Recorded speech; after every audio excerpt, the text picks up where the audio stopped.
Good evening. Hopefully, you and yours are doing well. I've been thinking recently about how attacks in martial arts aren't just for attacking, they're for guarding yourself as well. This seems to be something that some people fail to comprehend, so I'm going to be laying it out in more detail.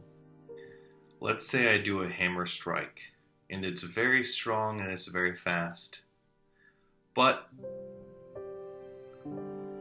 this is completely wrong, and here's why.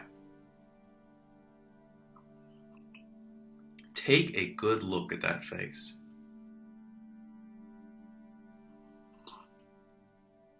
Beautiful.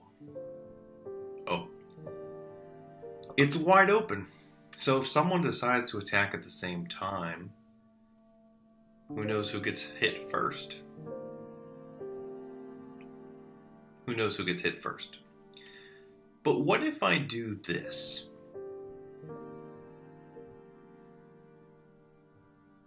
Now at least their attacking arm runs into my arm. There's a reason why if you go back and look at pictures of my teacher,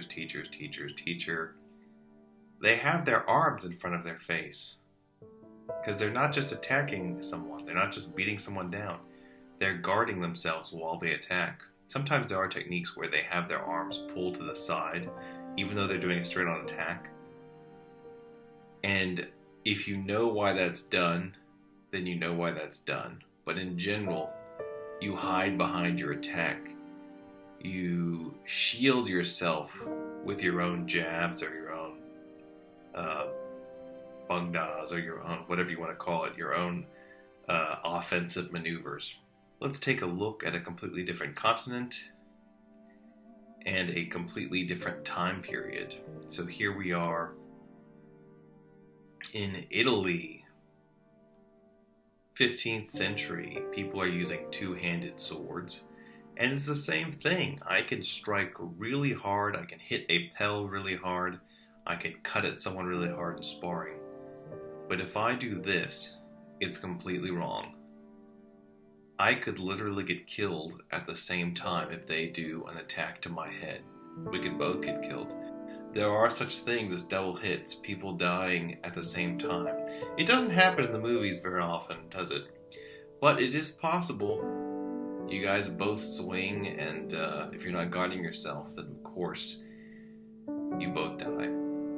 But again, this is fixed by hiding behind a sword blade while you attack.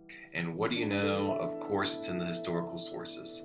So this is an old idea. I didn't invent this. You can look, for example, at Filippo Vadi, who says that the sword should be covering you. It should be a shield. Now, wait a minute. We're not using a shield. This is two-handed sword. Well, yes, but we're using our own blows to shield ourselves from the opponents. Interesting. Even only, say, 150 years later, 200 years later, when Italy was moving to single-handed swords and using rapier, the Italians were still using this idea. That's because they wanted to survive. Basically, any martial system where you wanted to survive, people were using this idea of hiding behind the attack. And if anyone understood lines of defense and attack, it was the Italians, very geometrically minded. The Renaissance. Humanism. But I digress. If you look at this picture of Chike, for example, one of our rapier students, he is hiding behind the hilt of his own sword while he attacks. A clear example might be this picture from Alfieri. See how anything going for his head is going to be deflected by its hilt? And he's the one doing an attack. He's the one doing an offensive motion.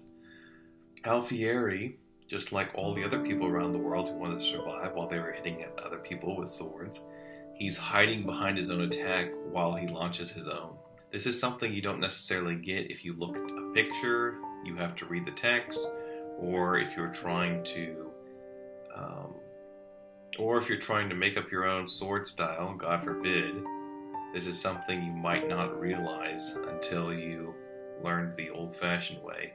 But it's not habit forming. You only do it once, as one of my teachers would say. Be looking for this. Be looking for this in your training. Whether you're a student with me or someone else, it doesn't matter. I can't teach you sword fighting via video, but what I can do is show you things to look out for while watching your own teachers. This is one of those things. Watch how they hide behind your own attack. This is pretty universal for all blade work, even empty-handed work. Usually you try your best to hide behind the offensive maneuver that you're launching. Well, that's all you're going to get from me tonight. Thanks very much for tuning in, and I'll see you all next time.